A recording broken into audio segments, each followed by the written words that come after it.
Чемпионат республики по киокусинкай прошел в Сыктывкаре. 50 спортсменов из столицы Коми, Ухты, Емвы, Воркуты, Кайгородка боролись в 3 категориях. Ката – демонстрация стоек и основных приемов. Кумите – поединок 1 на 1 и тамашивари – разбивание досок руками и ногами. Виктория Денисова узнала имена лучших.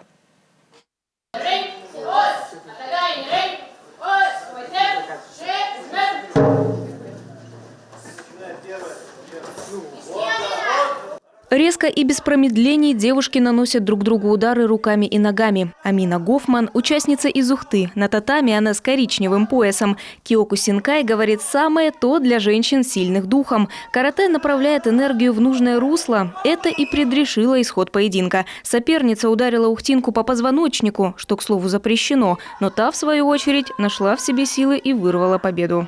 Подсознательно я знала, что я должна справиться.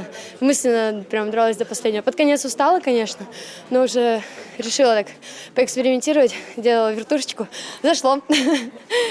Киокусинкай – один из самых жестких видов восточных единоборств. Удары ногами в голову, захваты, пробивание внутренних органов. Защита при этом минимальна. Однако есть бои и без противников вовсе. Ката. Спортсмены демонстрируют тактику ведения боя, практикуют удары, замахи, показывают боевой дух. Судьи оценивают и артистичность, и баланс, и технику. Но изюминка киокусинкай – тамашивари – разбивание досок голыми руками и ногами. Есть в этом виде спорта и своя система рангов – поясная. Есть поясная система, начинается она от белого пояса нулевого кю и идет до коричневого, до 1 кю. Это считаются ученические пояса.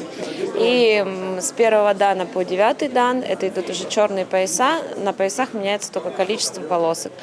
Имея 3 дан, черный пояс с 3 золотыми полосками, ты уже имеешь звание сенсей.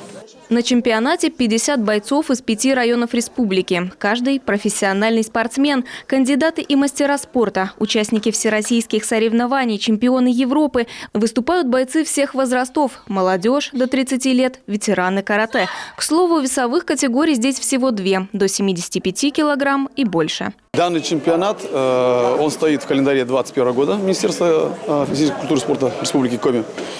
И он у нас завершает год. Это чемпионат среди мужчин и женщин, который был у нас традиционный уже порядка 17-18 раз. По итогам этого чемпионата люди будут внесены в список сборных команд Республики Коми.